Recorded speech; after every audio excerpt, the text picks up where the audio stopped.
Okay.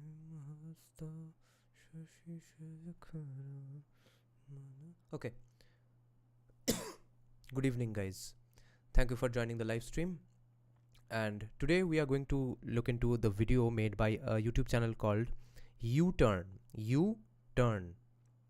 U-Turn English.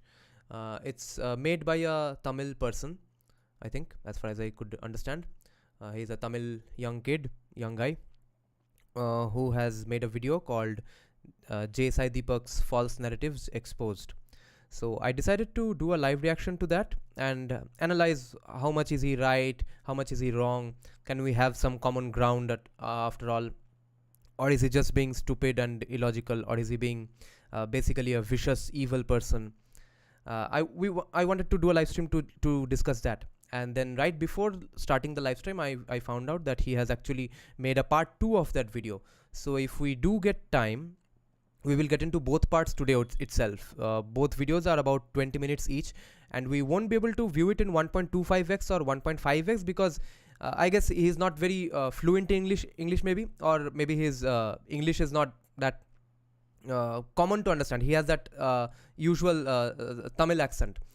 For which I personally have had some difficulty listening to it in 1.25x or 1.5x. So considering other people might also have that problem, so we'll watch it in normal speed only.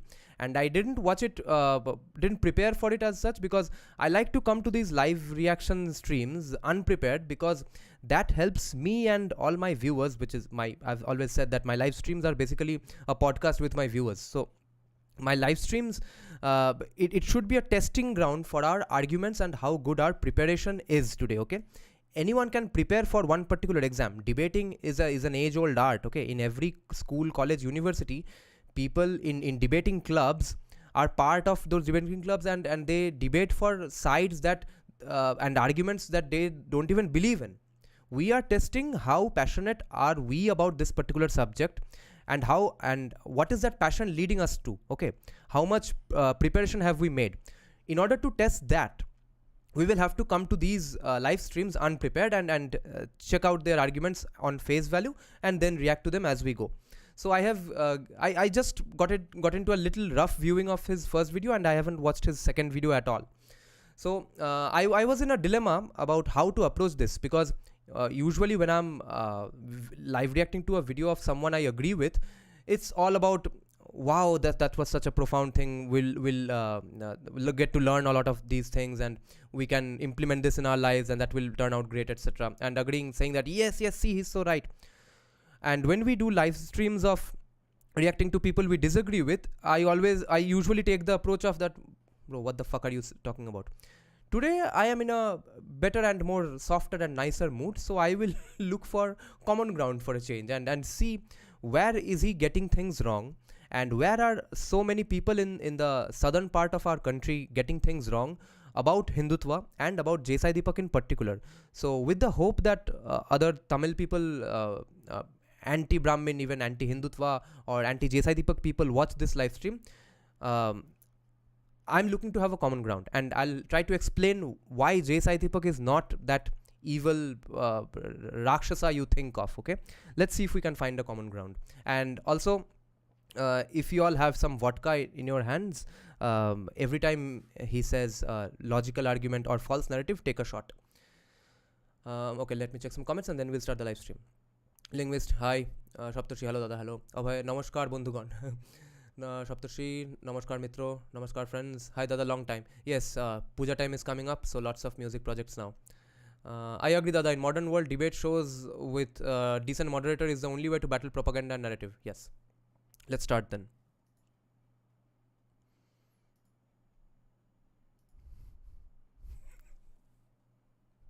Funny comments. Last night, I saw a video of ANI podcast with Smita Prakash. In that video, the guest was J. Deepak. He is the advocate in the Supreme Court, and he is a right-wing ideologue and right-wing spokesperson. Okay, I would say he is a right-wing spokesperson or right-wing ideologue, but remember just for rhetoric's sake, J. Deepak himself says that he's not a right-wing ideologue, he's not a right-winger, he's not a leftist either, he is an Indic winger. Whatever that means, there is an argument, at least in J. Sai Deepak's head. Let's take it at that face value at least. And in many places, he has defended the Hindutva narrative. Yes, quite proudly. It's not a brand new discovery. In that particular podcast also, he was doing the same thing. After watching that video, after watching that hour-long, 1.5 hour-long podcast, I was left with a big headache by the sheer amount of fake news and false narratives that he is creating about Tamil Nadu. In this video, we'll see how that is problematic and what are all wrong with what he said. This is U-Turn. I'm Ramasamy Jayaprakash. Be longer than that 1.5 hour video. It could become like something like a 3 hour or 4 hour long video. So instead of that, we are going to make a series of videos explaining one by one, maybe 5 at a time. Like that we'll split and do it. We'll put a series of videos about it and watch out for that. In this video, we'll see some of the things that are in the top of my head.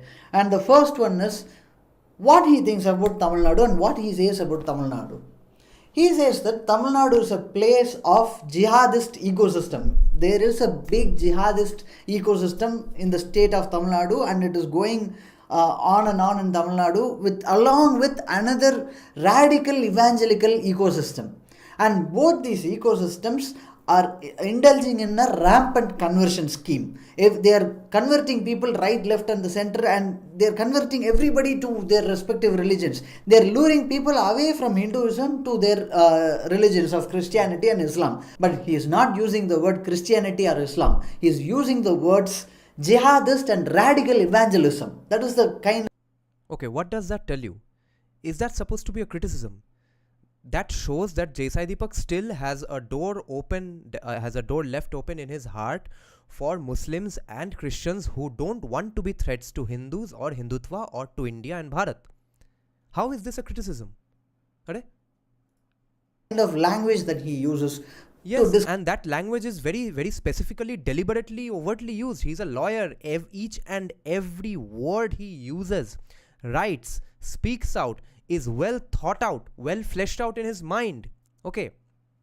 He's using the words radical evangelical and not any random Christian, because I think in his that organization with T.R. Ramesh that he runs about temple freedom, there is a Christian woman, I think, who is a teammate with J. Sai Deepak and the other people running that organization, who is a Christian and knows Mahabharata Gita inside out. Okay. So J. Sai Deepak does not have a problem with these people.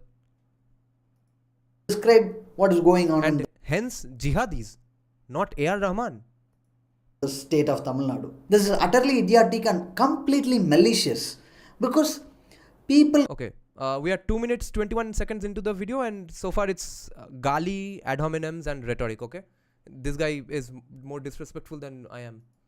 Convert from one religion to another religion because they want to convert. They want to worship some kind of god. Like, they identify themselves with, okay, let me worship this god by this practices. What? That is people's choice. People do that on their own. What did he just say? Guys, no. People convert from one religion to another religion because they want to convert. Okay. Tell me, how does that work? For most people in India, or most people who are converting, let's consider that most people who are converting to some other religion, let's take them as a microcosm of the entirety of the most people of the country as well. And what are our most people in our country doing? They are studying, preparing for a job, preparing for an exam, okay, loving someone, going on dates, okay, going to a comedy show, watching movies. They are pretty far away from politics, observing politics, keeping up with politics. More than that, they are far away from the world of religion. Farther away from that, they are absolutely distanced away from the theological aspects of religion, any religion. So in that scenario, in 2023, how or why would someone theologically understand his religion first of all, and then decide, no, that religion is better, and then consider going to that religion? And I would absolutely agree and concede that some people might really do that. But for that some people, yes, as I said, let's try to keep this in English because apparently they don't understand Hindi. Let's not impose on them. So if there is a portion of people who do convert based on theology, reading theology of both religions and then considering that other religion is better, that is a minuscule number. It is impossible to happen because most people who are devout followers of their own religion, even they don't know much of their own theology. Okay, especially Hindus. India is a Hindu majority country, right? How many of them have read anything other than Gita? Okay, and even that may be up till our parents' generation. Bengal, to let it go. In our generation especially, how many of us in 90s kids, 2000 born kids have read even Gita? At best, they know a few lines of Gita. So considering this kind of knowledge of their own religion, how is someone going to consider converting to another religion based on just liking that religion?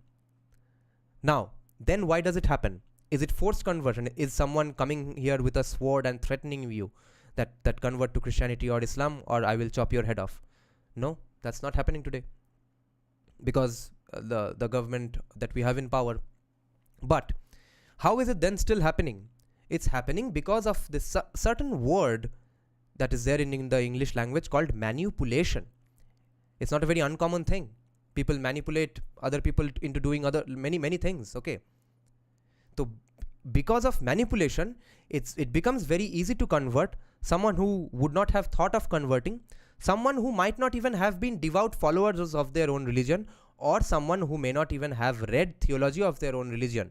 Okay, like there's a famous Bengali poet, legendary Bengali poet, Madhusudan Datta. He converted to Christianity because he read both theology and decided Christianity is better. His name became Michael Madhusudan Datta. And in his later years, he decided, no, Hinduism is just too much better. I'm getting back to Hinduism. So that was a guy who was not motivated or manipulated or threatened by anyone. He was a poet, he was reading all day, and at one point in his age, he thought Christianity is better, and at one point in his age, he thought Hinduism is better, and he came back to it.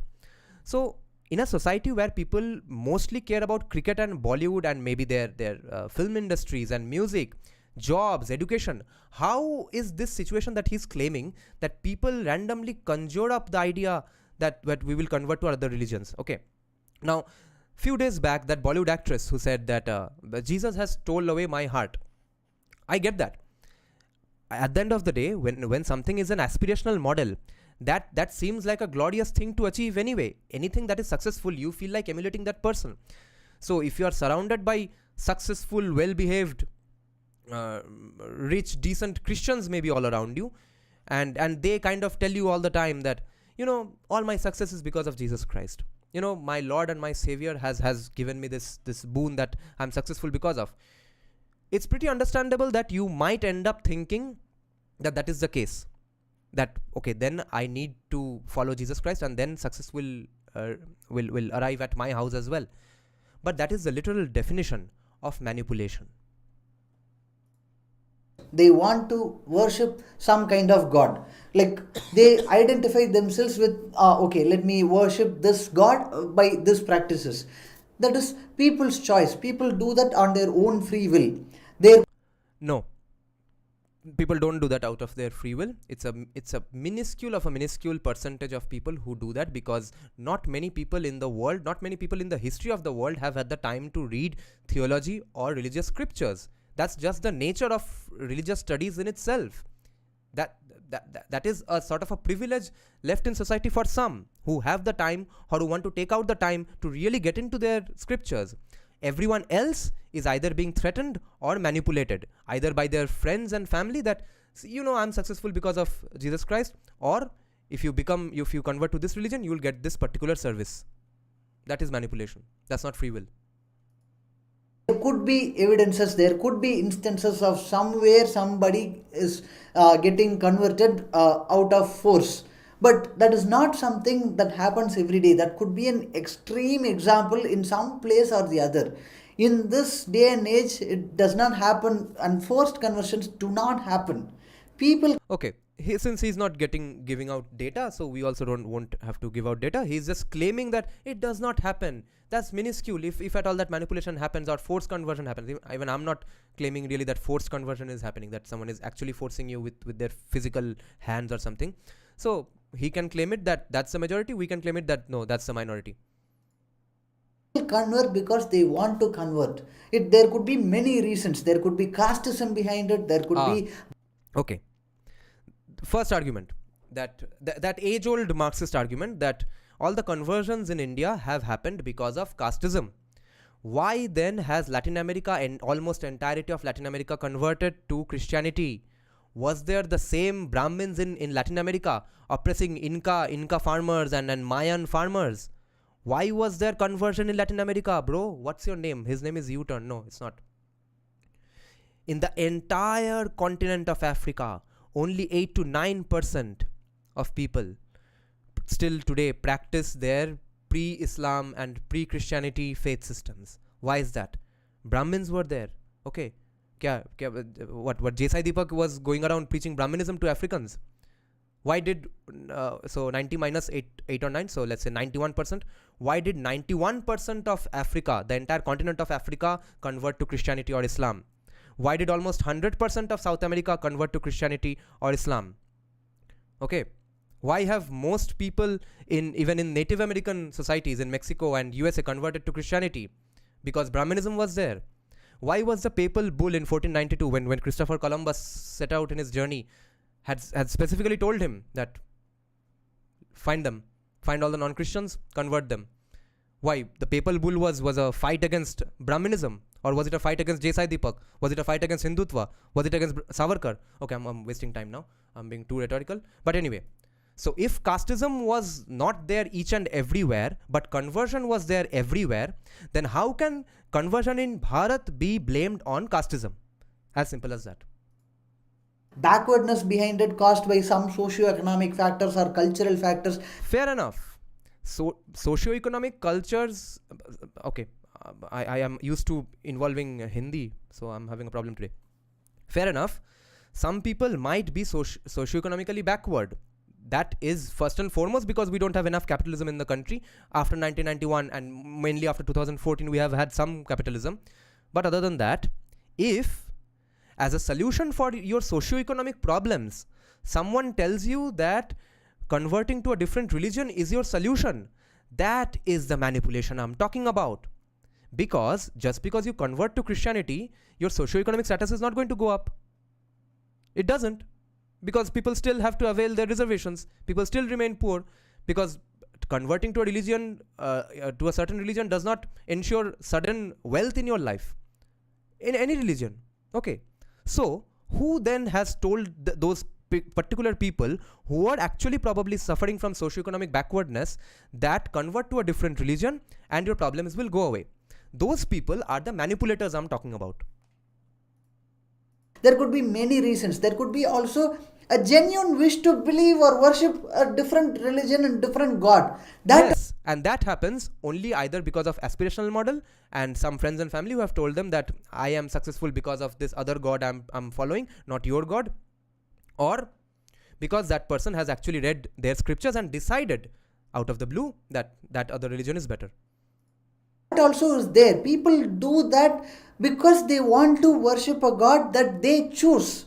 But that is not going to work for the right-wing narrative, right? That is not going to work for Sai Deepak's narrative. He wants to create a perception that people are converting like crazy because there is a jihadist ecosystem and a radical evangelist ecosystem. But that is not the case. If that is the case, the union government has the might of the entire government machinery. It could bring about its CBI, its ED, its various other branches of the government, and the union government can stifle everything. It can stop everything, right? No. Again, wrong argument. U-turn English. The union government does not have the might to do anything it wishes. It does not even have the might to do anything its main follower base wishes. Okay? Because it did repeal farm laws. It hasn't brought CAA up till now. It hasn't privatized anything other than Air India as for now. Sanjeev Sanyal has to go around keep on saying that, see, we privatized Air India. See, we privatized Air India. We are on the way to privatization because we privatized Air India. So it's not really happening just because of union government's might, okay? And also, the chief female spokesperson of the party running the mighty union government is in hiding. Okay, so where is that might working? Even if you might argue, as someone who hates J.Sai Deepak, that union government is not doing those things to play some sort of vote bank politics, then even then, why is there a spokesperson in hiding? Even that's because of some vote bank politics. No. If it is something forced and if it is something like jihadists are there, jihadists are terrorists. By claiming that people converting to some religion or people converting into some religion as jihadists and radical evangelists, that is just dog whistle for Christians and Muslims. It is just sheer name calling and dehumanizing them for what? Basically exactly what he is doing in this video. They are doing. They are just living their lives and they are propagating their religion. Propagating religion or propagating faith is a right guaranteed by the constitution, and J.Sai Deepak would know this much better than me. He is an advocate after all. Almost 90% of Tamil Nadu, people of Tamil Nadu are Hindus. Only the remaining 10% comprise of Christians and Muslims and people from other. Guess when that census is from, okay? It's from 2011. 12 years from today, okay? He's giving out statistics from 12 years back, and we weren't the most populated country 12 years ago. Today we are. So how can we trust 2011's census about what percentage of religion is there in which state? Other faiths. But stating all this will not serve their purpose, right? They have to create an image. What is J.Sai Deepak's purpose? I don't get this, guys. For any J.Sai Deepak hater who is watching this, you all have no idea who you are up against. J.Sai Deepak does not benefit from this personally. Maybe someday we might find out that he was secretly funded by the BJP. Okay. First of all, BJP can't pay him enough money to fund him extra to work hard on writing these books and go to these talks and coming up with these ideas. He gets paid enough royalty by Bloomsbury, and he's a full-time privately practicing lawyer. He doesn't need this. He doesn't need you guys. He doesn't need us. Okay, we need him. His finances are absolutely in tip-top condition.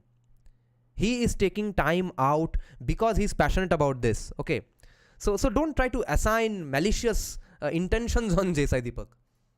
Image about Tamil Nadu, that Tamil Nadu is a paradise for conversion and there is a big jihadist ecosystem and radical evangelism. So what else will they say? Once that is covered, let's move on to the next one. What kind of state Tamil Nadu apart from religious conversion place and this? Tamil Nadu is a place which kills army men. Even army men are not safe in Tamil Nadu. We talked all about this in yesterday's video when we spoke about what Annamalai is doing, what kind of narrative Annamalai is setting about Tamil Nadu and how Tamil Nadu is portrayed to the rest of India. J.Sai Deepak is doing exactly that with a different language because he has extreme command over his language. That we have to give it to him. He uses extraordinary words and extraordinary structure of sentences he uses to put exactly the same narrative that the Annamalai is doing and that BJP is doing. Are there any differences between what Annamalai says and what J.Sai Deepak says apart from their choice of words? Exactly. Did or did not an army person get killed? Okay.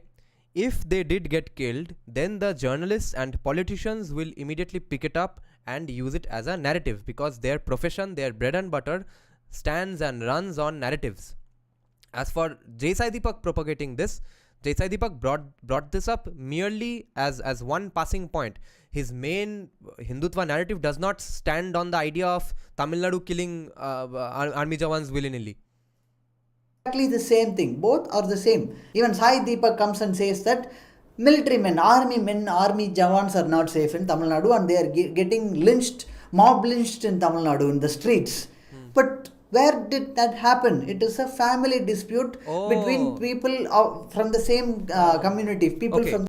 So now he is basically separating the person from his group identity and looking at his problems, his problem being that he got beaten to death. He's looking at these two things separately. That person who is an army jawan just happened to be in Tamil Nadu, happens to be an army jawan, and happened to got beaten to death. The fact that he was an army jawan had nothing to do with it. Okay. So now he's an individualist all of a sudden. Now we are looking at Kushal Mehra here, guys. Jordan Peterson. So we are not supposed to assign group identity on this guy. Then why all the narratives about beef lynchings? Even the beef lynchings or all the lynchings, most lynchings that happened in India that was brought up by international media since 2014, all of them either happened because that guy was a thief and other Muslims also were in the crowd who were beating that man up, or it was because someone's cow was getting stolen, a cow who is the main resource for poor families in terms of bread and butter. Poor villagers in our country cannot survive without their cows. And when you spend an entire lifetime of resources for a cow, feeding it so many things, okay, spending so much time on nurturing that cow since the time it was a baby, spending so much on doctor's fees, medicines, okay, after that, if a grown cow is taken away, stolen by someone, there are always going to be repercussions, okay, and those were our beef lynching cases. But that narrative has been basically supported by everyone who is on the other side, who hates Deepak. So why are you then having a problem with this? I personally don't support this narrative that Tamil Nadu is willy-nilly killing army jawans. But if it is about really opposing narratives versus going into the depth of the facts, then why are you just opposing this narrative while supporting the narrative that beef lynchings are going on everywhere? Okay, for example, I am a Vaishya by caste or Varna and a musician, and what if I beat up a Brahmin poet? Okay, does that mean a Vaishya beat up a Brahmin? Was I standing up to Brahminism? Or was I oppressing Brahmins? Or was now it's a musician versus poets war going on in society? You start assigning group rights to everything. There's no end to it. But he is assigning to it every time. He's a Dravidianist movement guy, right? It's based on identity.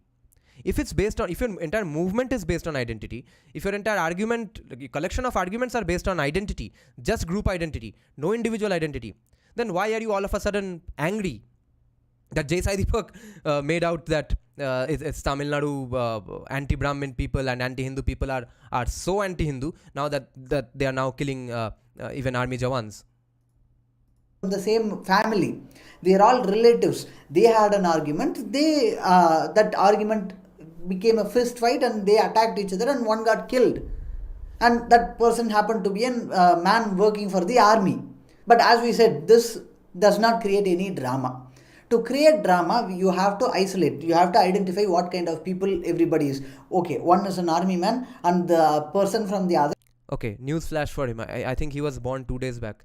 That is how journalism works, guys. That is why I hate this profession in itself.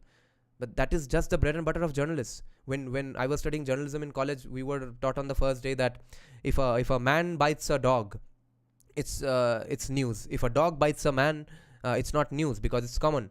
But today, since we have 24/7 news channels and basically social media for all newspaper houses, it's not that the newspaper will arrive at your home just in the morning. Even they have to run news 24/7 on their social media handles. So everything needs to be covered. So even a dog biting a man is a huge sensational news. And for that, an army jawan getting killed in Tamil Nadu is definitely a gigantic news because, again, group identity is the bread and butter of most Indians from any profession, and especially Dravidians. Other party is a man from the DMK. He is a councillor from the DMK. So let's create a narrative out of this. DMK man kills an army man. That is very dramatic, right? Oh yes, that is how journalism works in every country for the last 30 years. Just the sound of it is extremely dramatic. Yes. DMK is anti-India. DMK is anti-army. How nice. And all this while, what was he doing? Deepak, Hindutva, are papre. So He was also being dramatic all this while, up until the 7 minutes of this video. How it has a ring to it. So that's how they do it. That's why they do it. And Jay Sai Deepak comes and sits in the podcast and he says the exact same false narrative that everybody from the BJP or from the right wing is doing. He is doing it in a much better language. That's all there is to it. And what else does he say? He says that he defines the word Dravida.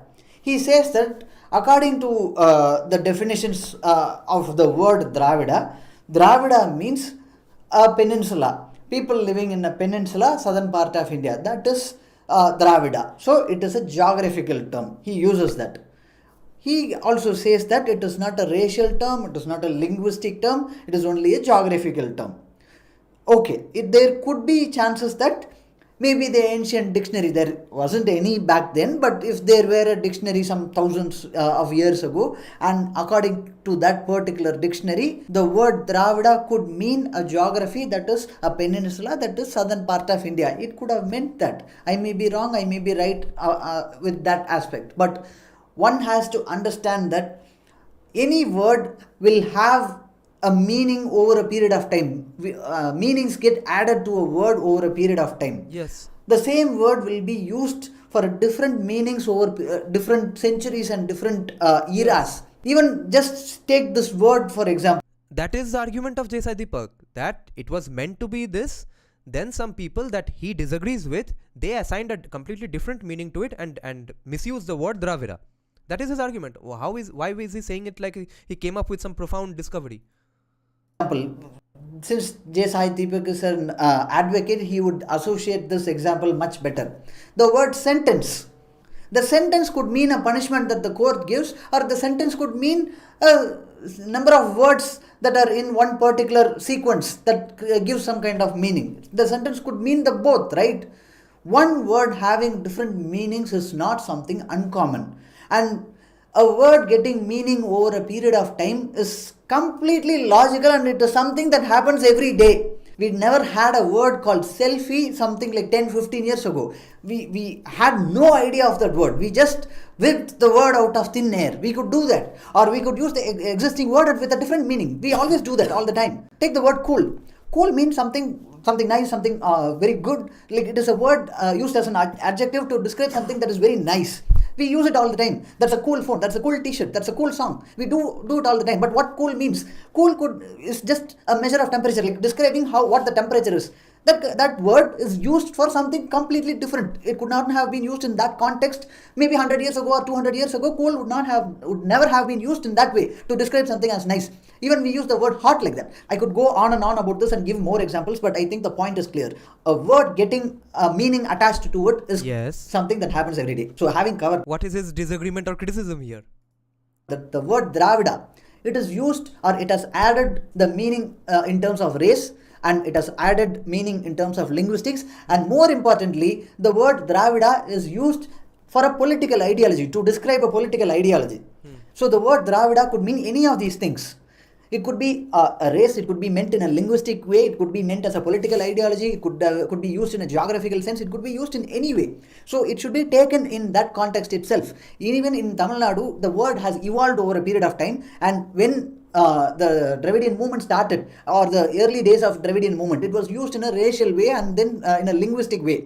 But over a period of time, it got diluted and it evolved, and now the word Dravida is used as a political ideology. And what does that ideology tell? It is just, if we have to put it in one word, it is egalitarian society. Creating egalitarian society is...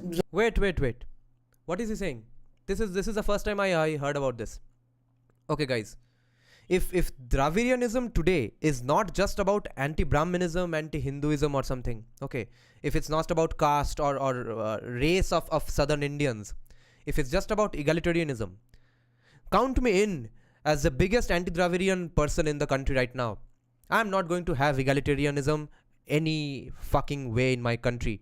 Egalitarianism means fake equality bullshit that will immediately end up in mass poverty in the entire country, while 5-6 families remain insanely rich and they send their kids for studies, marriage, vacationing, touring, education, everything. For that they will go to USA, they will go to USA for their health checkups, and the rest of the country will be egalitarian because they will be equally fucking poor in the entire country. I fucking hate egalitarianism. I don't give a shit about egalitarianism. I will oppose egalitarianism till the day I die. No egalitarianism in the country. Dravidianism. We could say that. That is the core essence of it. But J. Sai Deepak wants to stick to the only one definition that he thinks is the right one. You may choose to do so, but why do you expect everyone else to do that? That is. He doesn't expect. He is not going around telling people, hey bro, come. Do you believe Dravida is a peninsula? Or is it egalitarianism? Or is it about southern Indians hating north Indians? That's not how J. Sai Deepak functions. Not that any human being functions. It's not fair and that is not right, and that is completely nonsense what the kind of logic that he gives in that regard. And the next thing that he says is, I'm paraphrasing, but if you put it together, this is the kind of thing that he says. The word... Okay, Audin is making an important point here. He is saying that, no, that's not egalitarian principle. In theory, yes. But the people who believe in egalitarianism end up doing that same thing. So, I am now forever wary of that word egalitarianism itself because it ends up meaning the same thing every time.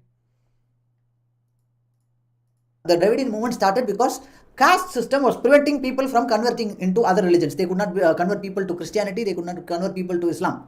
So caste system was protecting people from that conversion. So in order to make people convert to their religion, the Westerners and the others decided that they have to create a divide in the society, because caste system is not a division, right? It is one monolithic thing with common ideas and common rights for everybody, common respect for everybody. That is the kind of system the caste system is, right? So in order to create a divide in that, they decided, like, let's split them by Brahmin and non-Brahmin. This is the nonsense that he puts. And okay, if he is just going to stick to rhetoric, it's even easier for us guys. So he's saying that casteism, J. Sai Deepak's argument that casteism did prevent some people from getting converted in the first place, because once something is a monolith, or once something is united behind one leader, one group is united behind one leader, you convert the leader or you kill the leader, that entire movement is dead. Whereas in Bharat or Hinduism, it's a mad chaos going on all the time. Okay, that's what I was telling to a friend just a few days back, that in India, in Bharat, it's almost impossible to even elect a dictator, because it's 100 people in the country asking 100 different things. There's no way we can unite behind one leader and say that yes, please be a dictator and do authoritarian things and we can have prosperity from here to eternity. That's not how our country can work.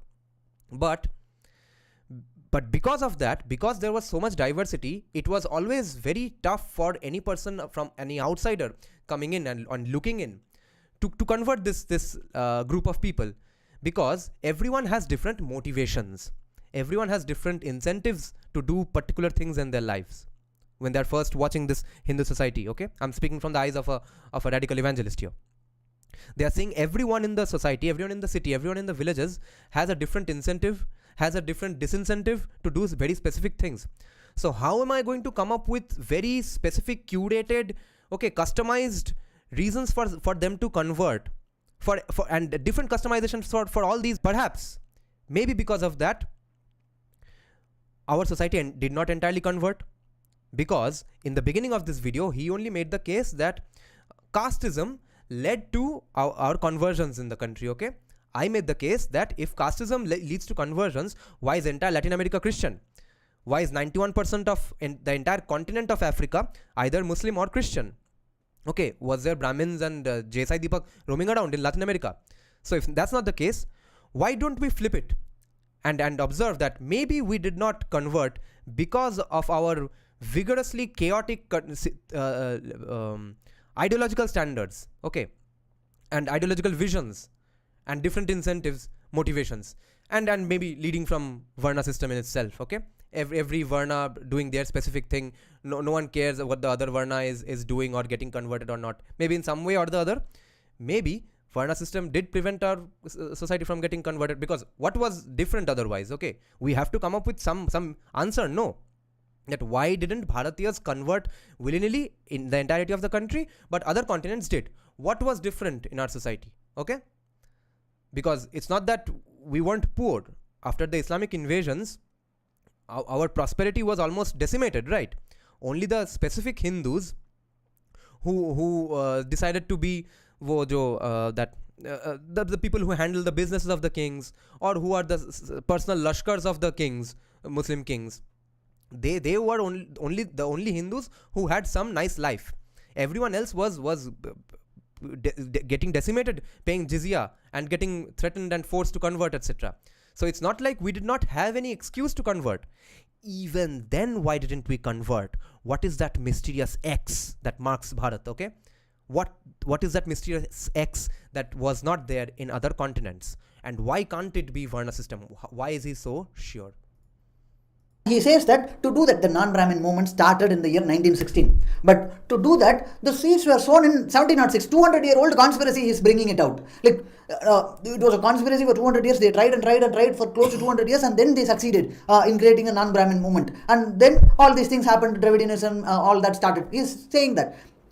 Like, first of all, the entire thing itself is wrong. Like, caste system is not something that... Guys, he reminds me of the reactions of my commie friends when I tell them profoundly obvious things, and they react to it like I just came up with an absolutely insane idea, okay? This is what happens when you are in an echo chamber for your entire life, okay?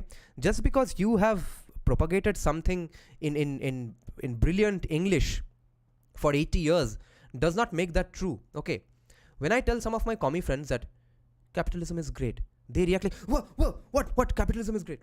Or Stalin was a mass murderer. Stalin was a mass murderer, kahe bol diya? Or RSS. This is how you can spook your commie friends, okay? When they are hiding and sitting a nice cup of tea in the evening darkness on their balcony, just go up to their ears and say, RSS is the biggest anti-caste movement in the country, and they will drop their tea and maybe they will choke to death.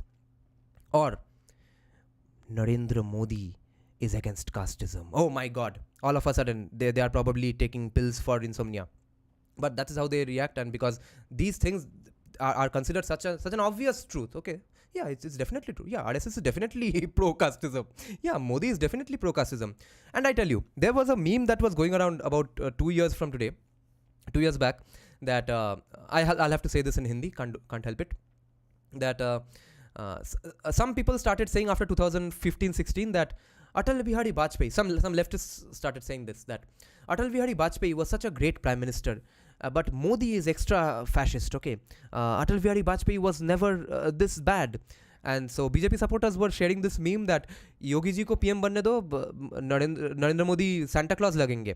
So here I am making a prediction that 15 years from today or 20 years from today, commies of 2043 will say that Narendra Modi wasn't so bad, and he was in fact standing up to Brahminical hegemony and patriarchy in the entire country. And maybe in some way he is, but they will tout him as the hero, and whoever is the right-wing or nationalist prime minister of those days will be the biggest villain in the world.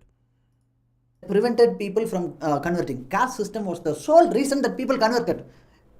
Even now, even to this day, so many people convert to Christianity and convert to Islam just because they are not able to handle the kind of caste oppression that they face every day. And from... Okay, Odin is making an interesting point here. I would like to respond to him. He's saying that it was not Varna system, and I don't agree with JSD in this case. I believe it is because of our relation with our Devtas and ancestors.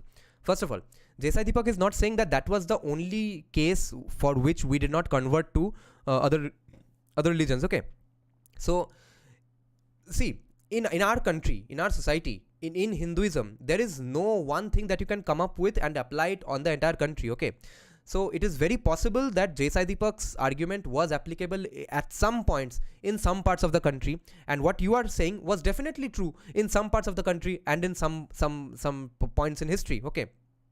But how is this guy so sure that it could not have been the case at all? Since this is pure mathematics here. Since he was making the case that since there is casteism, there is conversion. But if in other societies there was conversion, then maybe casteism prevented our society from getting converted. It's just, I'm doing the converse of his argument only. I'm not that serious about propagating J.S.I. Deepak's argument here. I think J.S.I. Deepak's theory might have been in some cases, and your theory might have been in some cases. from whom they face this caste oppression. They face this caste oppression from the fellow Hindus. They are from different castes and they subjugate other people from other castes. So to escape this, they want to go to a different religion, hoping that maybe that would stop my oppression. In many cases, it does. Okay, if he is talking about 150 years back from today, I understand. In 2023, someone needs to become Christian to run away from caste oppression. How does that work? If he is going to become a Christian and he was a Dalit who was maybe facing untouchability in his village today, is he going to stop facing that? The Brahmins in his village are going to start worshipping him. Does not, but at least they are doing that for in hopes of escaping this oppression. In many cases, it has helped. In some cases, it does not. That is the kind of situation that is there, and that is why people convert. What did he just say? He said, in some cases, it helps. In some cases, conversion helps to run away from caste-based oppression.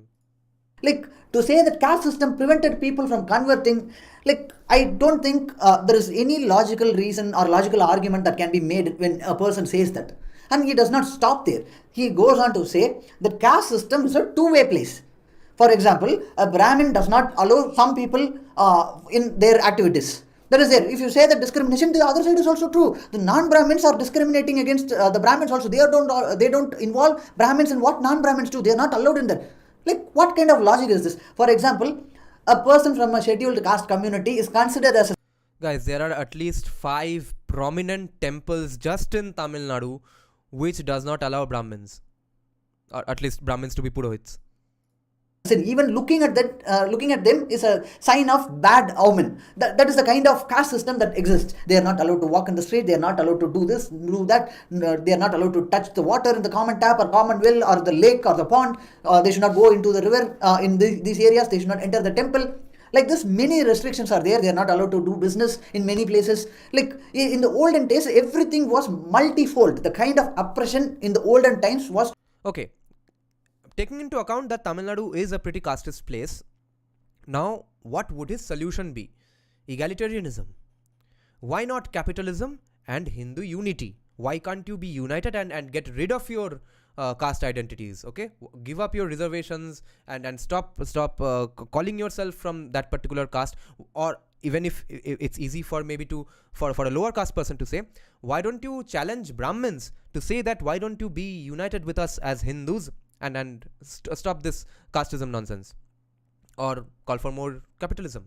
Because when there's a free market, you'll end up having to do business with people from castes with whom you would otherwise not do business.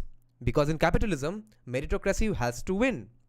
You are maybe once or twice, but in most cases in your entire life, you are not going to be able to hire a person from your preferred caste if the other person from the other caste actually is better at his job and charges less. For example, Rajiv Malhotra gives the example of Swiggy, Zomato, etc. You have no idea what caste person is bringing your food. How is untouchability even going to survive in this situation? So his solution is egalitarianism, to which I say, of course, no. Hindu unity and casteism and capitalism is a better solution, because he's not coming up with any solutions. I'm coming up with solutions. A lot worse than what we see today. That is the kind of society that we lived in. But saying that both are same, and the Brahmins didn't involve others and others also didn't involve Brahmins, it was all the same thing. How can somebody equate that? Like, I really don't have anything else to say. Like, that is a kind of stupidity, that is a kind of false narrative that Deepak says. When a person talks like this, I don't know what kind of argument that can be made against this, because it is absolutely idiotic and it is absolutely misleading, and it is whitewashing the crimes, or it is whitewashing the horrors of caste system. When a person is trying to do that, what kind of he has sat down to make a counter video to Jesai Deepak, but now he just said that there can't be any counter argument to this. But maybe that was just a figure of speech. But other than that, Jesai Deepak is not whitewashing casteism. Even if he does someday, I will be the first one to criticize him for that. But remember, even if you disagree with Jesai Deepak on one or two things, like I think probably most of you do, not one person in not one person in my 5280 followers that I have agrees with me on each and everything. In the same way, even if you disagree with Jesai Deepak on any one or two things, or maybe even on casteism, even then Jesai Deepak is a very significant voice, bringing up great counter arguments, which helps us build up our narrative and stay safe in the future. Okay. And as for people saying that narratives and debating is not important, just watch the debate that Patrick Bet-David did with two Muslims and versus two Christians, including Robert Spencer. This is why I have no plans of reading Robert Spencer's Quran, which is called the Critical Quran. This is exactly why I bought the Quran, two-part Quran by Mufti Muhammad Taqi Usmani, because you can't debate with truly devout Muslims. Okay, I have never seen anyone especially in the Western countries, ever win a debate with Muslims, because when someone is trying to debate Muslims, they think, the person who is debating Muslims, they think that they are going to have a gotcha moment with their argument that, see, you think I should be put to death, and they will say, yes, what's the problem here? In USA you won't be put to death. You go to my Sharia country, you will be put to death. If your entire debate is based on this one argument, how are you going to debate? They have no counter argument. They don't want to come up with a counter argument. They are saying, yes, I agree with this. Alright? You are saying like it's a profound thing that you came up with and I disagree with it. No. But it's still important to know the things Sanjay Dixit has brought up for our Bengali comic friends, because they think it's all about A.R. Rahman and Shah Rukh Khan.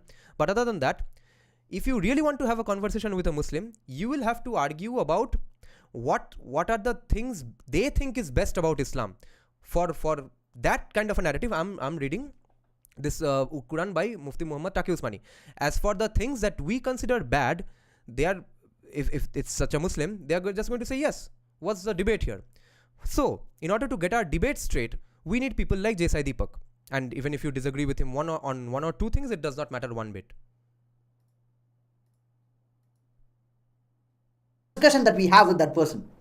So, but unfortunately, there are lots of people, millions and millions of people who watch his videos and watch his narrative. Like, they take his narrative every day. They fall for it every day just because of the kind of language that he uses. Like, he has extreme mastery over the language. That I have already said this, I'm saying it again. With this kind of language, he is persuading everybody to believe that everything was extraordinary here and only now everything is bad. All this is because of the jihadist forces. This is the kind of narrative that he wants to say. This is exactly what Hitler did. All the fascist movements, they put forth a glorious past. There was nothing. Yes. So, Jesai Deepak, a person who has on record on a live stage platform said that it does not matter what caste you are. I don't know why you felt the need to say on a Jaipur literature, no, some other literature festival, that the one organized by Vikram Sampath. That woman said, I am a Hindu, I am a Brahmin, and Jesai Deepak said that I don't know why you felt the need to say that, because first of all, it doesn't matter. Second of all, it's mostly non-Brahmins who are today in the country practicing their Hindu faith staunchly. Okay, in light of that, when we have someone called Uday Nidhi who is calling for the eradication of the majority religion in the country, how are we equating Jesai Deepak with Hitler? Nothing wrong in the past. Everything was glorious. No, absolutely no harm, no bad things ever happened. We had a living heaven, like we had a heaven on earth. That is the kind of past that we had. But what happened now? Everything, we have come to ruins because of one community. This is the narrative. Okay, if it was not really heaven on earth, okay, if Bharat was not heaven on earth, why were so many invaders coming? Why was it called Jannat yahi hai, yahi hai, yahi hai? It's literally heaven on earth. That all fascists take. Hitler took this for the Jews. Now the right wing is taking it for the Christians and Muslims. And this is utterly fascist. Like, entire narrative that the right wing put forth in India is entirely fascist, and Jesai Deepak is the cheerleader for that. And we'll see more about him in the coming videos in the coming days. One who disagrees with every point that he made, and would probably he disagrees with casteism as well, and thinks that it does not matter what caste you are. Okay, now for the part 2 of his video, which I have not watched at all. So I'm going to be absolutely unprepared. Even on this one, I was kind of unprepared. Let's see what he has said.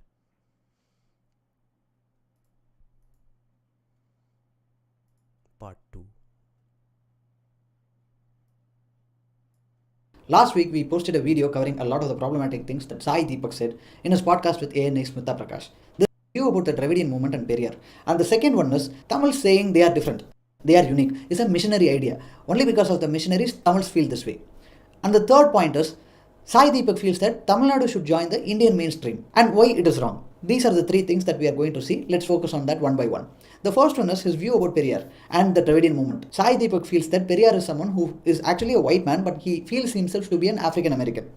And he also says that the founders of the Dravidian movement were all rich and well-to-do, and they were relatively well-positioned in the caste structure, caste ladder. He also tells that many of the ideologies that speak about the egalitarian society and the founders who are making this ideology are landed community, people from landed community and people who are wealthy enough. They are the ones who are talking about egalitarian society, equality, social justice. These are the jargons that are being used by the people who are wealthy, and they use it as a political ideology. But the response is, so what?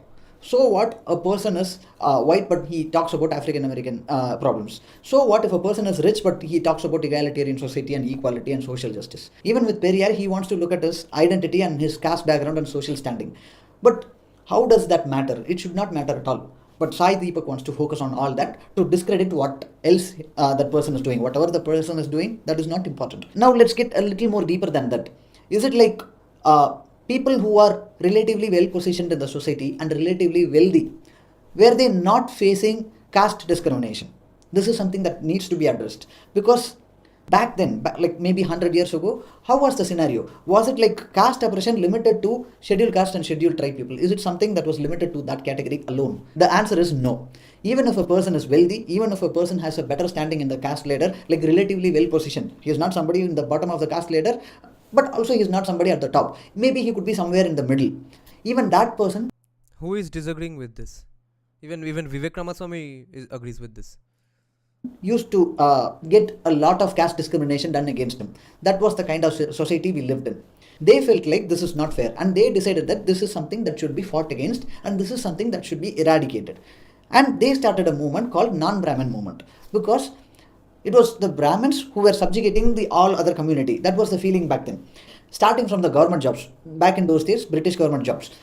From British government jobs to even the society, everyday life, that caste oppression was felt by everybody. It was a time where a segregation was made in such a way that this is a Brahmin's hotel, only Brahmins are allowed in this hotel. And even in film productions, it was something that was there.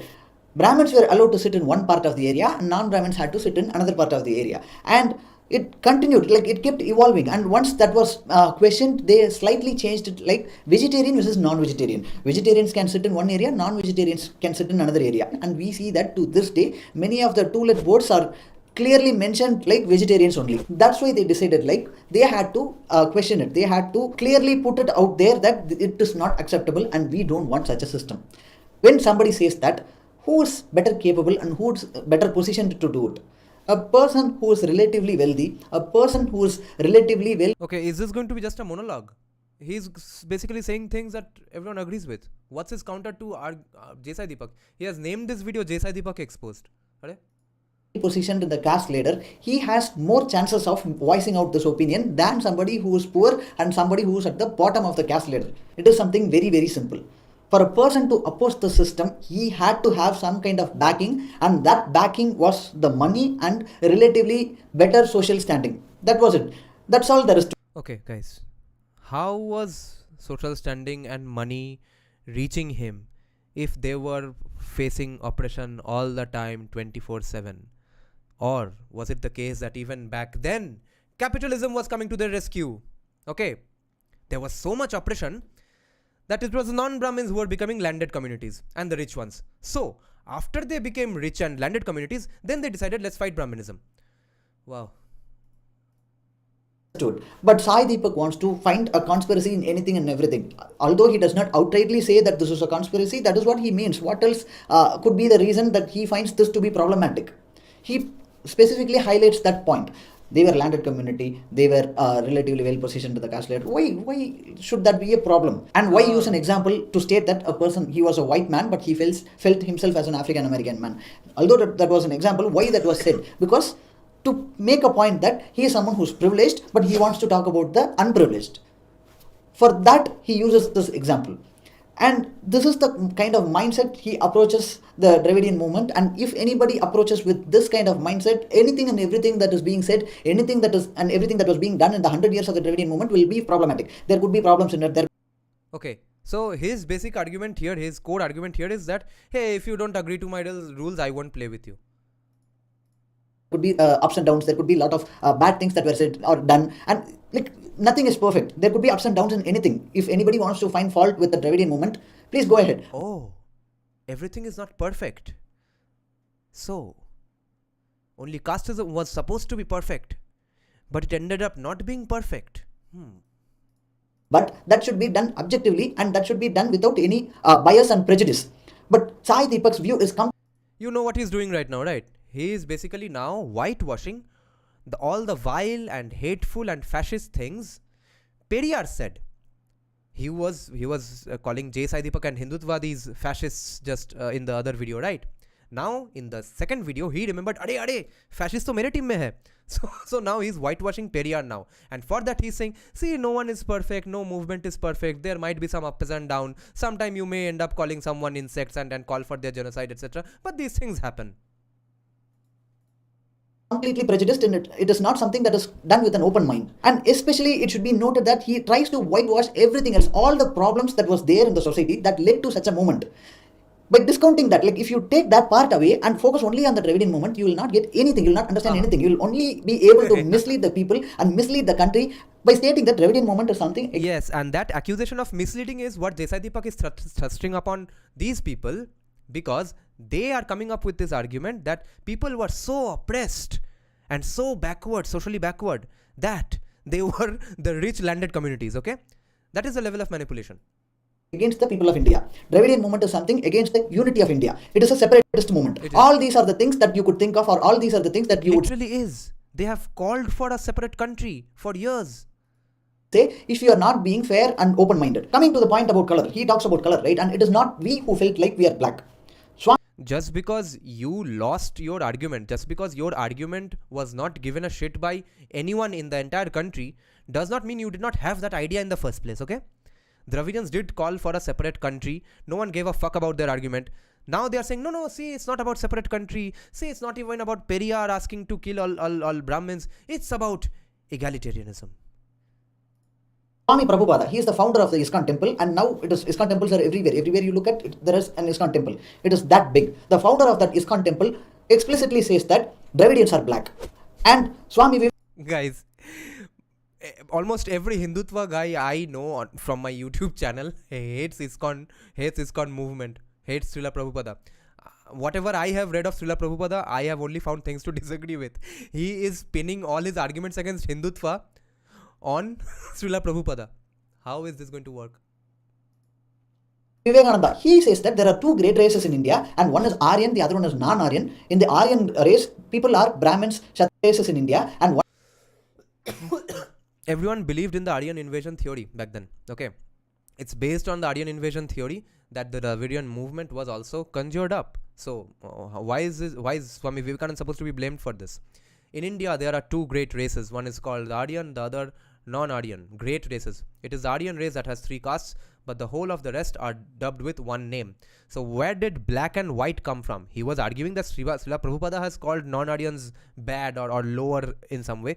Swami Vivekananda is not saying that. He's just manipulating this again. Okay, he just made Swami Vivekananda and his argument seemingly adjacent to Srila Prabhupada's argument, which is not remotely. One is Aryan, the other one is non-Aryan. In the Aryan race, people are Brahmins, Kshatriyas and Vaishyas. These 3 categories of people belong to the Aryan race, and Shudras fall in the category of non-Aryans. Vivekananda says this. And he says this. He does not defend this. What dumb fucking ass. He was observing. Circle back to Swami Prabhupada. Because he believed in Aryan invasion theory, propagated by your side of the people. Pro-Hindutva people are saying there is no Aryan invasion theory. We are all Mool Nivasis. He also says that Dravidians are black, and he follows it at a later point by stating that a Shudra is someone who is black.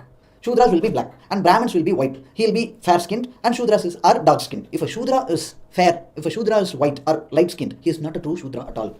If a Brahmin is dark skinned or black, he is not a true Brahmin at all. Swami Prabhupada says this. Apart from Swami Prabhupada and what Swami Vivekananda said, let's go into the religious books and what they say.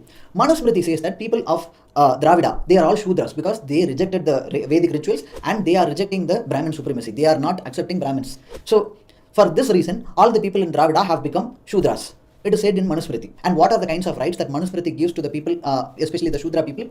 It says that Manusmriti explicitly says Shudra has no right to property. If a Shudra has property, the Brahmin can come in at any time and he can take away the property. This is what Manusmriti says.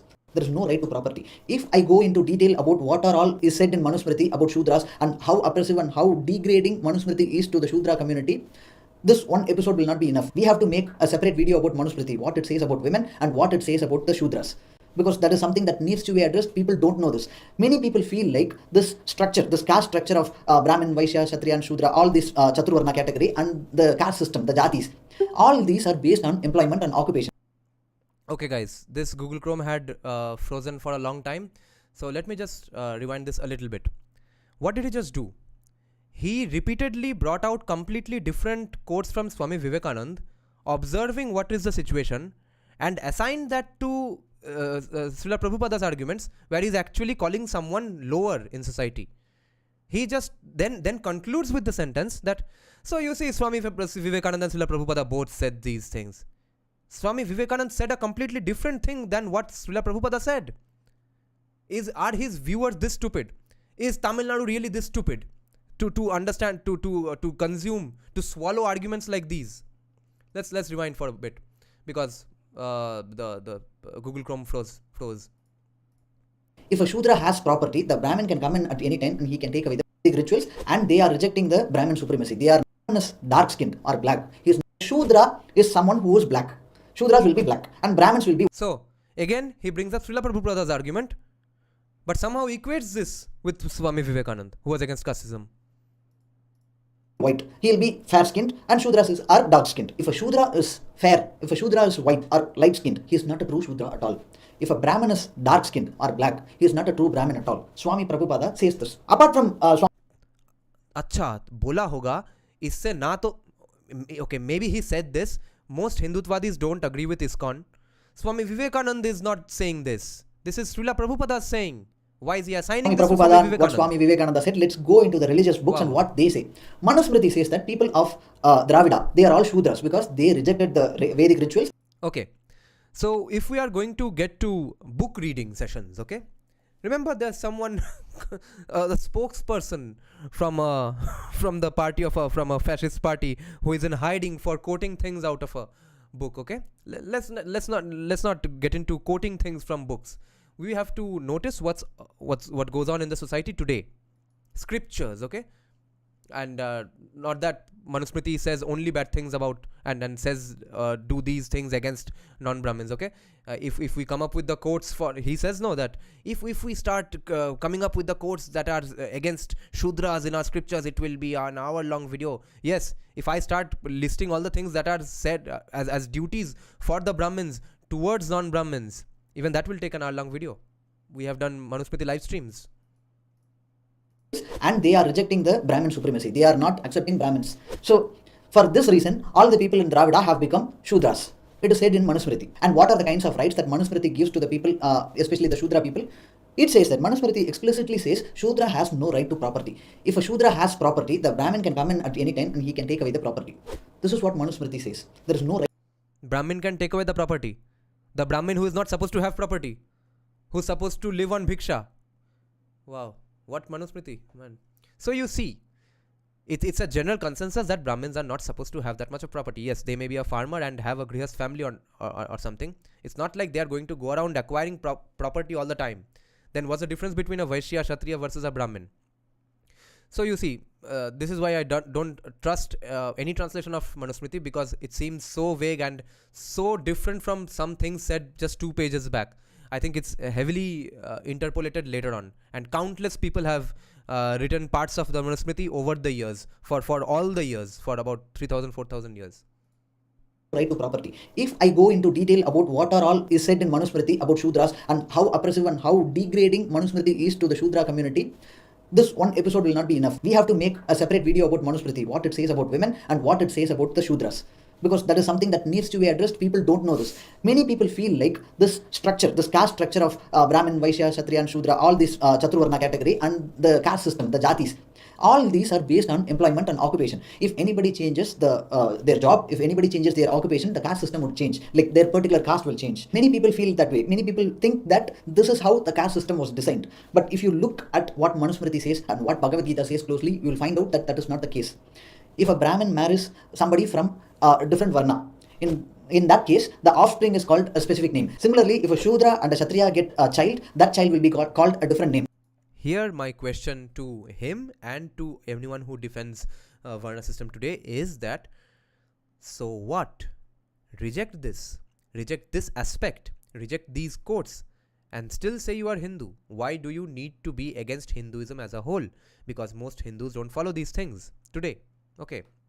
And even then, the other second part of this question would be that why do you end up thinking that egalitarianism is somehow opposed to egalitarianism? Has nothing to do with this, okay? Because he just said a while back that even if you're rich, casteism does not leave you; it still oppresses you.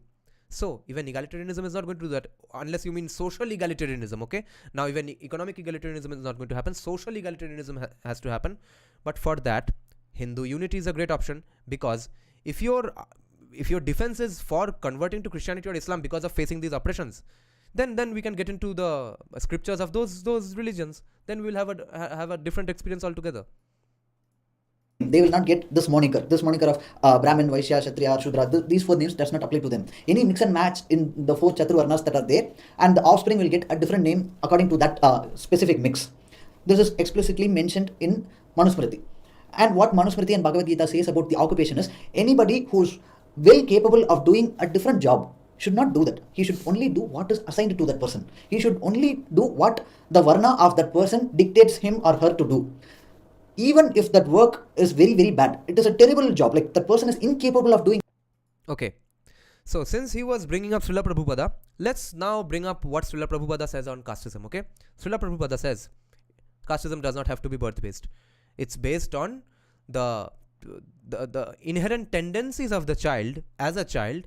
Observe that and then put him in that particular profession, with which I disagree, because a child might have different tendencies which might have different implications when he grows up.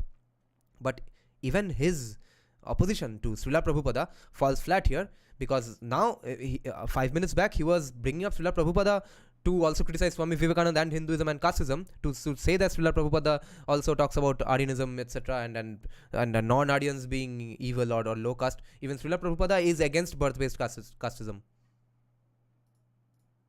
That particular job so we need to conclude here that, so does he then take Srila Prabhupada seriously, or does he reject Srila Prabhupada, or should we really accept Srila Prabhupada or reject Srila Prabhupada? What are we going to do here? Assigned to him according to his Varna. Even in that scenario, he should continue to do it. Even if that person is capable of doing some other job much better, he could do a great job at something else. Even in that category, that person should not go for that another job. He should be focusing on doing only that Varna's job. If the religious textbooks explicitly say you should not change your job, you should do only the job assigned to you as per your Varna, how could anybody change? There's no consensus on this. Their occupation and thereby change their Varna. And how could they change their caste? And on top of it, add the other aspect as well. Everybody who's an offspring of intervarna marriages get a specific name, get a different name according to that specific mix. When everything is birth-based and when it explicitly said that you should not change your job, how are people making this argument? Using this wrong statements and completely incorrect or false statements, people are trying to defend the caste system, and people are... No, we are not trying to defend the caste system, at least not I. Especially now it's time to bring up my age-old argument again, that Varna system is an eternal concept. It's an eternal principle, because it will go on anywhere, no matter what you call it. Society will always have special spots, special places of respect in society for intellectuals and educators. There will be a special place for the soldiers of the society. There will be a special place for the celebrities of the society. And more often than not, it's the educators who will marry other people from other families of educators. It's the celebrities who will get married to other celebrities. And even soldiers get married to other people from other other people who are from also families of soldiers. But where I disagree with the caste system is that this should not be legally enforced. That's my entire disagreement. Because see, there's a phrase in English called "Don't fix what's not broke." If it's not broken, don't try to fix it. If it's going to happen anyway, just because you have come up with the idea that it's great for society, it's functioning great, the society is so great that all the invaders are coming from so many places, and you assign that causality to the Varna system. Therefore, you say that yes, Varna system has to happen. That always becomes a problem, and in Bengali we call it chulke gha kara. Maybe a mosquito bites and you scratch it so much that it becomes a big wound. Okay, so that's my observation with Varna system, that it happens anyway. It should not be legally enforced. But anyone who makes the argument in front of me that says that, oh my god, this is what was happening in India until 100 years back, or even today in the villages of India, it has never happened in anywhere in the history of mankind, I have a problem with them, because it happens even today. Virat Kohli marries Anushka Sharma, and that okay, other arguments. Trying to whitewash all the horrors that was there in the society. Without accepting the horrors and true nature of caste system, one cannot even begin to understand the Dravidian movement and why it was needed and how it started. And Sai Deepak does not want to talk about any of these things. He just wants to build the Hindutva narrative, and for Hindutva narrative, the credible opposition is from the Dravidian movement. Because Hindutva narrative is also against casteism. Savarkar was against casteism. And the Dravidian ideology. Individuals could be wrong. Like you can like a person, not like a person. The person may be good or bad. Yeah. But whitewashing Periyar now. The ideology by itself is something that is worthy against the Hindutva ideology. It is directly opposed to Hindutva ideology, and it is not something. Yes, because they are stupid. Because they also don't understand Hindutva. That can be laid down easily. It is not something that can be kept aside and shoved in the background. It will come to haunt them. So that is why the ideology itself is attacked, and that is why the movement itself is attacked. Because you can find faults in an individual, but if you're finding fault in a movement that was a mass movement started by the people against the oppressive society, oppressive caste structure. Yes, that's why Dravidianism only happened in southern India, where there were a lot of evangelicals. Okay, why didn't it happen everywhere else in the same way that Dravidianism happened? If there was really casteism everywhere rampant, why didn't a similar movement like Dravidianism happen elsewhere? Why were there people going around staying inside the Hindu fold and still speaking out against casteism? Whether it's our Chaitanya Mahaprabhu or Purandara Dasaru, all these people were against casteism. They didn't have to hate their country or their religion to be against casteism. Then there is something wrong with the point of view. And Sai Deepak goes on to tell that Tamils feeling they are unique and they are different is a missionary idea. Missionaries were the ones created this idea, and from the missionaries, the Dravidian movement took it up and it propagated it to the people of Tamil Nadu or the Madras presidency back then, and that is why Tamils feel they are different. Yeah. This is just a direct insult, because the beauty of India is everybody is different. Everybody is entitled to feel that they have a separate culture. They have. Oh, it's an insult. So all this while we were waiting for a profound argument, and all we got was that it's an insult. It hurts my feelings. A separate history, but we all have chosen to live together as Indians. That is the beauty of India. We chose to live together as Indians while calling for a different country and calling for the eradication of the majority religion of the country. Wow. What an accepting movement, bro. Have a lot of diversity, but yet we are united. But that is not their strong suit. They want uniformity. They want oneness in everything. Like one country, one religion. One country, one culture. One country, one language. When a person talks in this way, when an ideology is presented in this way, and the spokesperson of that ideology would feel threatened by anybody saying that we are different. One country, one language, it's not required. Why are you speaking in English then? Who were you trying to address? When you made this video in English, you turn English, bro. Why didn't you just make it in Tamil?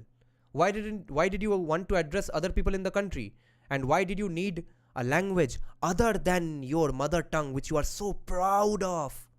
So we don't need one country, one language. That's all there is to it. Like, I need not go into why Tamils feel different because we have a different culture. Our linguistic differences are there. Like, there are many linguistic evidences that suggest that Tamil culture or the Tamil language evolved completely differently. There is no point in talking about all the details about this, nitty-gritty things about this, when a person is completely prejudiced. But for the rest of us, here it is. It's not the point. What's the point of the video? The video is called Sai Deepak Exposed. He's going on a monologue. Now he's saying there's no point talking to people like Sai Deepak or arguing with people like Sai Deepak. A person who is following the Christian faith, he writes a comparative study of the grammar. He writes a comparative grammar of Dravidian or South Indian family of languages. He says that all the South Indian languages, they have something common. They have a lot of common elements in them, and it appears that all these South Indian languages that he called as Dravidian family of languages originated from a common. Guys, did you see who the book was written by? It's written by Robert Caldwell, that evangelist missionary. So it's like trying to learn about secularism and acceptance from Osama bin Laden. Ancestral language. From that, all these South Indian languages originated. Oh, so this was the statement made by Robert Caldwell. He belonged to a Christian faith. Oh, if Robert Caldwell said, then it's definitely true. It has to be true. Caldwell ने बोला है तो सही बोला, कुछ सोच समझ के ही बोला होगा. Instead of focusing on how that comparative grammar is wrong, how his paper or his book is wrong, and pointing out these are the reasons why it is wrong, Sai Deepak comes and tells you that he was a person following Christian faith and he was a person propagating the Christian faith. Yes. It is a conspiracy. That's all. No need to explain anything. No need to give any evidence. You just have to tell. Sai Deepak has not explained this. What are all his 2-3 hour long talks about? What's his book about? That person was a Christian. He was a pastor. He was this. He was that. He was not a Hindu. He was anti-Hindu. Missionary. Which part is wrong here? He just listed out 5 or 6 facts and then reacted on it loudly. That, oh my God, he said 5 or 6 facts. Have an agenda, and that is the agenda behind Tamils feeling different. Tamils saying that they are unique. Tamils feel like they have a different history. Like they have their own unique history and culture. All this feeling is because of the missionaries. That's all. Done. Okay. If it's not because of missionaries, are you saying that you don't have a separate history that's absolutely different from the rest of the country? In some ways, it is, because everyone has a different history from everyone. And in some ways, you don't have a separate history, bro. You don't. And if you do, if you think you do, like our Bangla Pakho does, that is the literal definition of Nazism. Because they thought they were so different that they needed to eradicate other people. Sadly, there are people who fall for it. Sadly, there are people who believe that, oh, missionaries are there. Missionaries are the reason why Tamils feel this way. Oh my God, we are in danger. These are the kind of people that believe the story. And there seems to be a lot of people out there who fall for this kind of narrative. That is why Sai has this much fan following. He also says that Tamil Nadu should join the Indian mainstream. Yes, some people fall for it. Sai Deepak is the most popular guy in the country right now, right? Not Tamil Nadu politicians. Do you think Sai Deepak would win a chief minister's seat in your state? What is he talking about? Is he making the case that Sai Deepak's arguments or his ideology or Sai Deepak himself is really insanely popular in Tamil Nadu? How is Tamil Nadu not part of the Indian mainstream? Tamil Nadu is part and parcel of the Indian mainstream, just as anybody and everybody is, just as any state and every state is. By saying this, what does he mean? Does he mean that we are not as Indians as Sai is, or we are not as Indians as anybody else in the country is? How that should be taken? Just because we follow different political ideology, people in Tamil Nadu elect a different political ideology. They are not following the Hindutva ideology. They are yes, no other politician or political party other than BJP follows any different political ideology. Okay, it's only DMK, only Tamil Nadu who is different from all and follows a radically different idea from Hindutva. No one is opposed to Hindutva in the country. No one is opposed to Sai Deepak. No one is opposed to Hindutva. It's only Tamil Nadu people and Tamil Nadu anti-Brahmin Periyarites who are carrying on this flag of anti-BJP and anti-Hindutva. No one else is doing this. Modi. They talk a lot passionately about their state rights and state language. They are very protective of their language, and they sure. Yes, that's why you're making a video in English. Fucking dumbass. As hell hate a language being imposed on them. Just because Tamils do this, it does not mean that they are against the country or they are not part of. Yes, it does mean that, because you are making a video in English, not in Tamil, when you are trying to address other people in the country. Of the Indian mainstream. This is just pitting one part of the country against the rest of the country. He is just making Tamil Nadu look like a bad. Then speak in Tamil. Bad guy. Tamil Nadu look like a villain for the rest of India. Because it is always easy to sell the Hindutva ideology by showing somebody as the villain. And what else is a better example than. So, Sai Deepak is not the villain of his story. Tamil Nadu, which outrightly rejects the Hindutva narrative. It is just used as an example for the rest of the country, and to sell their narrative in the rest of the country, this is used. Just look at the comments section of that podcast that he did. Everything is, oh my God, Tamil Nadu, how bad. I'm amazed by how bad the situation is in Tamil Nadu. Yes, because their chief minister's son is saying eradicate the majority religion of the country. What is so surprising about this? I'm shocked by how bad the situation is in Tamil Nadu. Like, what is going on in Tamil Nadu? These are the shock and panic reactions that Sai Deepak expects, and he seems to be getting it every time. And he's not getting it enough, because Sai Deepak is not the most popular guy in Tamil Nadu. Because Tamil Nadu will still vote for Dravidians. had successfully made Tamil Nadu look like the villain. And If you don't want to be the fucking villain, then then stop acting like the villain. Then say that Udhayanidhi was very wrong to say this. A lot of people feel they are outraged that Tamil Nadu is some kind of a demon place, and they feel like they are in danger. Yes, if you call for eradication of Sanatan Dharma, you are a fucking demon. We are in danger. This is the mindset that Sai wants people to have, and this is the mindset that the Hindutva narrative wants people to have. I am in danger. I have. And you want people to have the mindset that Sanatan Dharma needs to be eradicated. So who's better here? Have to do something about it. What can I do? I have to choose. Do something about it. Ask for a different country and see what NIA does to your ass. The Hindutva narrative. I have to follow what everything Hindutva leaders say. I have to choose the Hindutva politics. That's all. No, if you I do don't that, have to. You just have to stop calling for different countries and different languages, and you have to stop calling for the eradication of the majority religion in the country. I'm safe. Everything will be okay. This is the reason why people like Sai come out and spread lies after lies after lies, and they say half truths. Yes, because you are so used to the lies after lies after lies of Periyar. To suit their narrative, they cherry pick incidents from history. That's all you did in the entire video and in the previous video.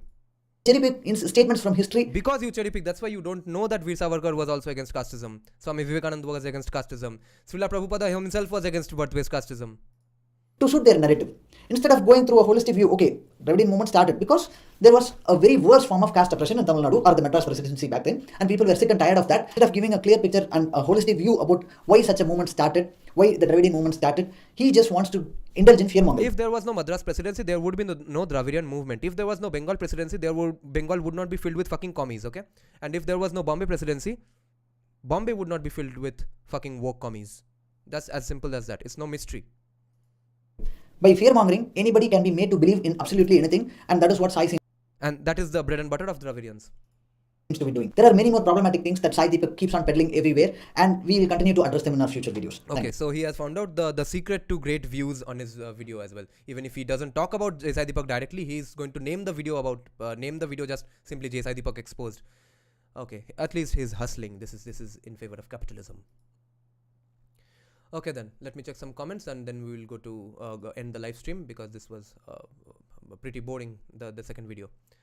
If you go to Shaiva text, it has also two more base. Okay, let me just change the chat to all chats. My Google Chrome has gone really slow today. Yeah, it's I think hanging in. Why are you paying this guy attention? Because I thought he will have some interesting arguments that needs to be debunked so that people don't fall for random bullshit arguments. And I honestly thought that I might learn something new from Tamil Nadu politics as well.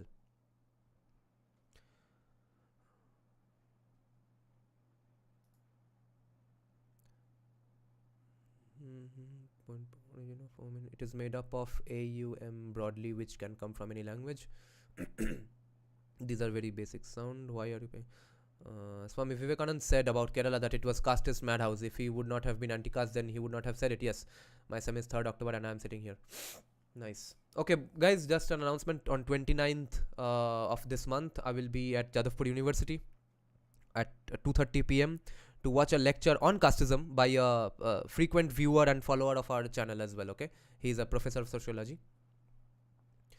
Romila Thapar interview to come. Oh, I keep forgetting about that. Yes, we'll have to do it someday soon. As a Dravidian non-Brahmin, you see, I myself know how most of the oppression was committed by the land class on the masses, which used to occur. And Veer Savarkar said this to Ambedkar in his letters that why are you talking just about Brahmins? Every caste oppresses their lower caste. When is next Bangla live stream? Hopefully sometime this week. ছেলেটা আর্গুমেন্টের থেকে নাচলে বেশি yes জ্বলেছে খুব ওর okay then good night guys, thank you for joining the live stream. This was hilarious counter.